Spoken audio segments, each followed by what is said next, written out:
What would you say you do here? Hey! We're recording the podcast! Shut up! Good morning to you, wherever you are, because it is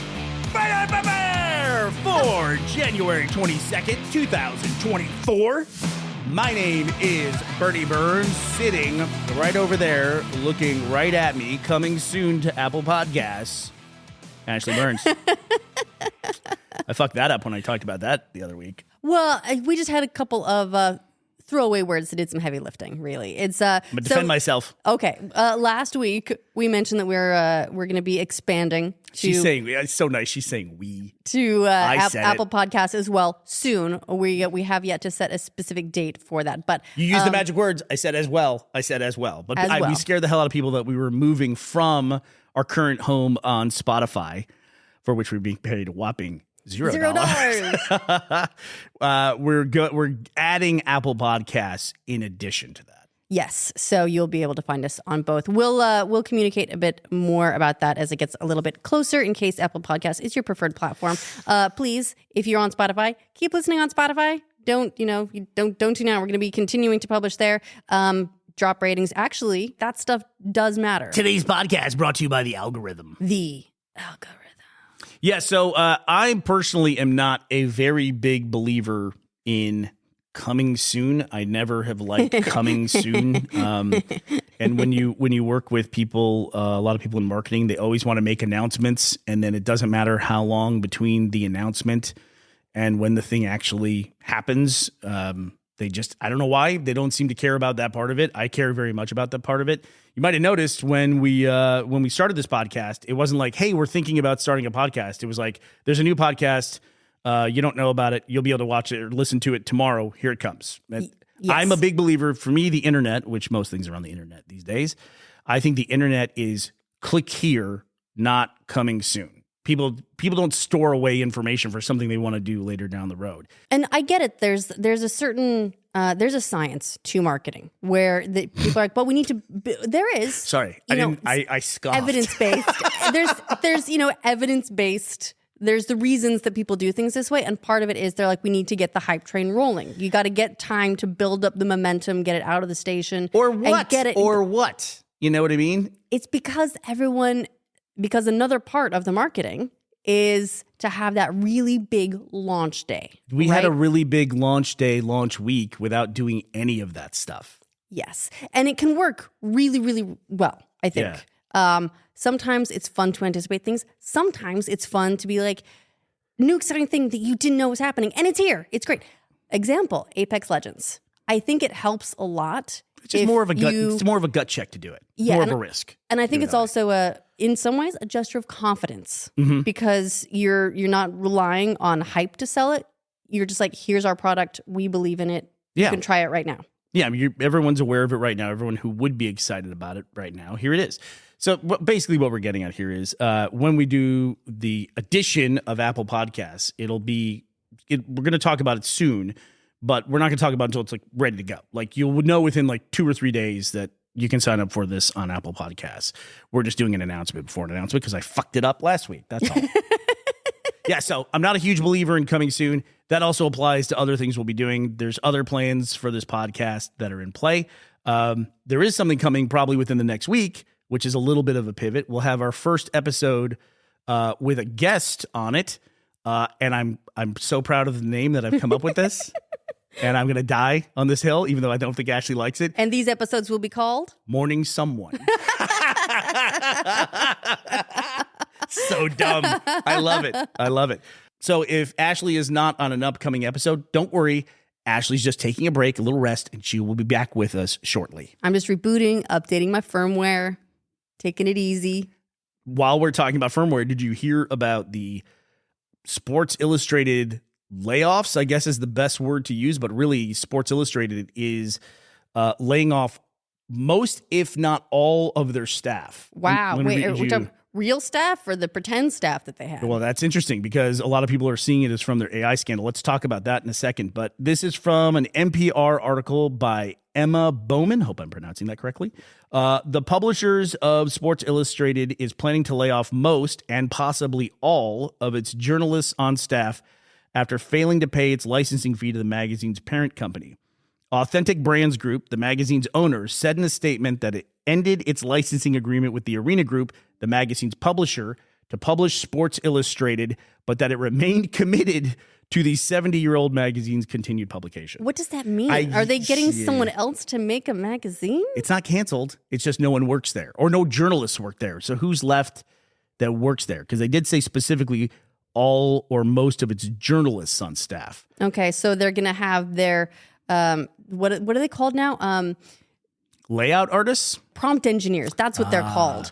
They're going to get their prompt engineers on because they must have paid a year up front for their subscriptions. It's funny because you're making a little bit of fun of that career, but there could be people who listen to this podcast 5 to 10 years from now, and it's like that's what most people do now is prompt engineering. Oh, look. It won't seem that silly. I remember there was a time when working in search engine optimization sounded ridiculous. Yeah. And now that's a thing. Or being a social media manager. Oh, yeah, that's a great one. Because I remember even when we hired social media people at Rooster Teeth, I was like, we just kind of job? We do this in our spare time. Like, is this a real thing? It's definitely a real thing. It is. But yeah, it's funny, and I'm making fun of it because it is coming off the AI scandal where they had pretend authors posting AI generated articles, and they got in a bunch of trouble for it. And then they like deleted all the articles and all the authors and tried to pretend it never happened. It's very weird. They didn't just have fake authors. They had fake bylines, fake biographies for these authors with pictures that were AI generated as well. I'm going to read from you. This is over a month ago, but this is from The Guardian.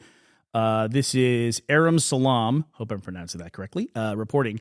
An investigative report published by the science and technology news publication Futurism found Sports Illustrated published articles written by fake authors. These fake authors also had headshots and biographies generated by artificial intelligence, Futurism's investigation found. For instance, one profile page of purported author, quote, Sora Tanaka, claims she is a product reviewer. The page said, Sora has always been a fitness guru and loves to try different foods and drinks. Miss Tanaka is thrilled to bring her fitness and nutritional expertise to the product reviews team. But it turns out Sora Tanaka is not a real person. And this all came about because of they discovered a byline by an author, Drew Ortiz, which was also discovered by Futurism to be fake and generated by AI. Which there's something particularly interesting about that. Drew Ortiz and Sora Tanaka, it's very interesting to me that these big companies will diversify their writers now with fake profiles and AI generated people. Like they recognize that the representation is important, but they're actually going out. But it's just so much easier to do it with not a real person. Yeah, that's really interesting, man. Yeah. That's interesting is a word to use, I suppose, but and that happened before, right? Because you were telling me about that lady who was making an author who was basically downvoting her competition. Oh my God. Okay, here we go. Strap in. Are you ready to hear about all the drama Ashley's drama corner in that young adult fantasy / possibly romantasy genre? I need like a music bed for your dramas. It's very, like if you get into this sort of thing, it's very exciting. So what happened is First of all, I don't know what Goodreads is. What is that? Okay, Goodreads is, I think it's actually owned by Amazon at this point, but it's a website where people go on and there's, you can basically leave book reviews, and it's very, very popular. It's how a lot of people will... Is it fair to say it sounds like Rotten Tomatoes, but for books? Yeah, kind of. But it's very user-focused. So think of it as much more of the user side of Rotten Tomatoes than the curated, here's all the like top, commercial reviewers, and then it's the audience score. Can I hate to get off on a tangent while you're explaining Okay, go ahead. One of my favorite things about living in the UK is that we have Amazon UK, and we also moved here during lockdown, so it was really, when we got here, it's like, wow, Amazon here is like 33% of what it is in the US. I think it's since recovered. We moved here in the triple whammy of COVID, supply chain, and then very specifically here, Brexit. So everything was completely fucked up getting stuff here for a while. And it's kind of getting better. But one of my favorite things about the polite culture of the UK is the questions section of Amazon products where people can ask questions like, will this work with a Sony PlayStation or whatever? They'll ask questions about that. And the answers there are so ridiculous. People will answer with nonsensical information, mainly because I guess they see a question and they feel like they have to answer it. Like saying, will this work with the Sony PlayStation? Top answer. Sorry, I don't know. I don't own a PlayStation. It's like, well, then you're just, why are you answering? That has nothing to do with you. Or be like, I don't know. I didn't get that one. I don't know. I didn't buy this. I never bought this product. So like, what are you Who are doing? you? Anyway, I'm sorry. Go ahead. So going back, there was this author, and the thing is that's really weird about is this author was doing very well. They had an upcoming book. They'd already secured placement in like one of those like Loot Crate kind of book boxes that are very popular with that genre. It was Wow. everyone was I anticipating. need to learn it was about like, this stuff. I don't know anything about that kind of thing. and then these other authors were noticing that over a period of several months, this one group of users on Goodreads kept downvoting like every upcoming book. And it's weird to downvote an upcoming book because most people don't have access to these arcs, these advanced Right. reader Seems copies. motivated by other things. And all these same users were then like liking each other's, reviews and comments, and they all upvoted this other authors, So bad. which like, in retrospect, seems like it would have been, fairly obvious, but it wasn't until one of the authors that was involved in the whole thing that was being affected, put together this whole like 30-page evidence document. I'll see if I can find it, put it in the link dump, because this is a rabbit hole worth going down if you get into this sort of thing. And this author, they confronted this author. They said, "Oh no, a friend did that on my behalf," and then came clean. And it actually it ties in a little bit to what you said earlier, because some of the users that this author, the fake profiles that this author created to downvote these other books, would be like, as a person of color, I don't think this is authentic. Why did they waste the money? And that kind of thing. And it's like, that was very inauthentic. Do you remember one of the famous examples of this from our hometown of Austin, Texas? No, go ahead. That the head of Whole Foods, the guy that started it. So there's Whole Foods all over America now, which is like, if you're outside of there, like Waitrose in the UK. Yeah, it's a high-end grocery store. It's high-end grocery store. It's got a lot of its own store brands. It's got a nickname. It's Whole Paycheck, because that's what It's very expensive. very too. expensive, but really high-end, like organic foods and good for you stuff. But It's that good hippie shit. he was the guy who started Whole Foods, and I'm gonna have to fact check this, but he was busted for having a fake account and posting positive things about himself. And to the point where he even was like posting like, "Hey, I noticed the head of Whole Foods just got a haircut. I think he looks really great with it." It was so embarrassing. It was so embarrassing. Yes. It's just like he's got other stuff he can do. But this lady was like Subtle. specifically, it sounds like, trying to go out and downvote her competition and upvote herself. Yeah, but which is like, I can understand how if someone is in like a really like weird mental space, that would sound like a good idea. But let me tell you right now that it's not, and it's not going to go well. And the thing is, they were already in a good place with the upcoming book, with the deals that they had, with it being anticipated, and now things like the book box dropped her, the publisher dropped them, so now they have no book coming out. So this thing about the Whole Foods guy was actually a deeper thing. I remembered the silly part of it, but he was actually investigated. This is from a 2007 article by the New York Times that was written by Andrew Martin. As his online persona Rahodab, John P. Mackey, the co-founder and chief executive of the Whole Foods Market, was unabashed in his enthusiasm for his company's stock, albeit anonymously. So this was actually an investigation of him pumping his stock with a fake account. So this is along the lines of this lady, but on a much, much higher level. So Right. That's crazy. But the Sports Illustrated thing, going back to that, that's wild to me, because clearly it's the whole AI thing that's moving. Sports Illustrated was a wildly important periodical in the 80s. So it's interesting that it's at the heart of Right, it was iconic. this whole AI debate that's going on right now, where all content is moving to AI generated, and it is moving that direction. It's heading that way. There was actually just a literary prize. This was a really prestigious Japanese literary prize, and it was what was it? It was the Akutagawa Prize.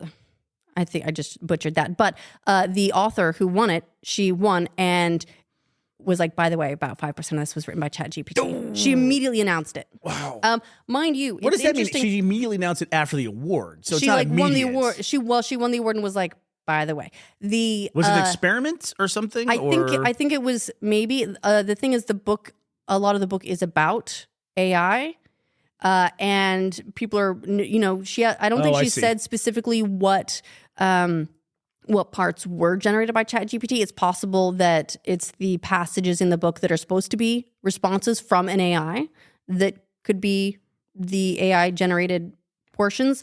I don't really know, but I'm not sure if this is almost like a statement or performance art or like drawing a line. I'm not really sure what it is. A lot of times this just happened, so I'm sure there'll be. If they did something like that and they came out and said it, you would think like, oh, okay, well maybe they're trying to cover their ass. But if they started from thematically, if it's talking about those kinds of issues, I can see how that could be part of it. I absolutely could. Yeah, so she announced it in her acceptance speech. So I know we don't normally do follow-ups on Friday, but there were so many interesting articles and personal accounts that were posted in our subreddit Morning Somewhere this last Friday about the discussion about the Reddit versus Dig. It was essentially what I was leading into was a kind of a thought experiment for what does it mean to buy low and what does it mean to sell high? Because a lot of people will find themselves in a position at some point in their life of what's the right time to sell something, whether it's a house or a car or whatever. You're never going to know what the top is until after. Yeah, it's really easy to see it, when you're about 5 years out from it. But a lot of people were posting about, there was a gentleman by the name of NumR87. I hope I'm pronouncing that correctly. But this user posted a link to an NPR article that talked about how bronze medal winners in the Olympics are much happier on average than our silver medalists, because bronze medalists are just happy to have medaled and silver medalists just think that they didn't win gold, essentially. It's that almost. That's so close, that almost. And I will admit, Reddit is incredibly aggravating, but one of the best things about Reddit is you will occasionally find these incredible gems that people say, or if you see a situation in a really, really popular post, the one that's voted to the top is always like the perfect joke. And it's an example of how all of us are funnier than any of us, that if you put us all together, we can come up with a perfect joke, but nobody individually is that funny, And somebody said in relation to this, and it's buried somewhere in the comments, either for last week's episode or in one of these articles. And I don't remember the user who posted it. But they said that in team sports in the Olympics, that in order to win a bronze medal, you have to win your last game because you're in the third place round and you're either going to medal or not. And you win your medal.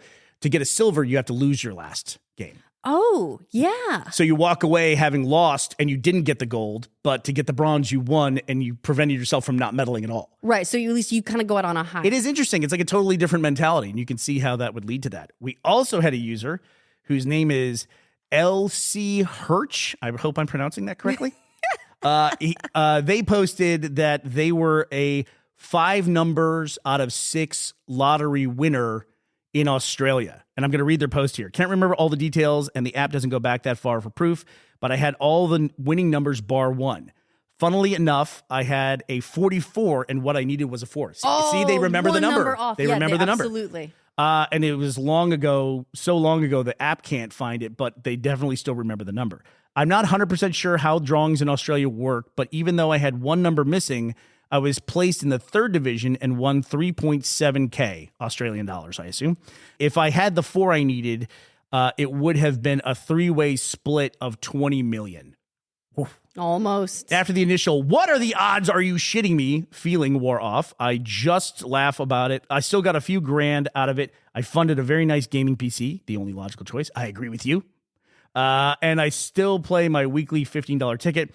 I've had some very low moments in my life since then where I have little thoughts of, quote, bad luck, but it's definitely not something that hangs over me. Yeah, wow, that's crazy. I really appreciate them sharing that story. It's fun to get personal insights like that when people have them. But it would be those low moments of like when bills are due or things are tight and you're thinking about that. There's also another thing that's there that's unique to lotteries where let's say you get the Powerball and you beat all the odds and you make $120 million. But then you find out once the numbers come out, because the moment you match them, and You're like, holy shit, I just won $120 million. If 5 other people match it, then suddenly you've got 1/5 of what you thought you had. Right. Which is still an incredible amount of money. But it's going to feel like it got stolen somehow. But the lottery winners don't find out until a couple days later that they've split the money, which I think is just is fascinating. Anyway, if you're interested in seeing that, that's on the Morning Somewhere subreddit, which is a very happy little group. I like them a lot. It is. It's been a nice place so far. And I will say, too, another point of discussion that came up there was that we should understand what this is like because we were eliminated in the last leg of our season of The Amazing Race. Ashley and I were always very, very happy about the fact that we made it all the way around the world in the competition. We even got flown to Santa Barbara where it ended, even though we weren't there to finish. I think actually coming in, knowing that we were out of contention made that way easier. I've never thought about it since then. Have you? No, not really. And it is funny, too. We did come in second. We were almost a lot of times, but it hasn't hung over our heads because the overall experience was just so great. I think we still hold the record to this day for the most second place finishes, or we're at least tied for that spot. Meaning each week we finished second place more than anyone else had. And we never got a first place. So take that, competition. All right. Well, that does it for your second place podcast, January 2nd, 2024. We will be back to talk to you tomorrow. We hope you'll be here as well. Have a great Monday, everybody. Bye.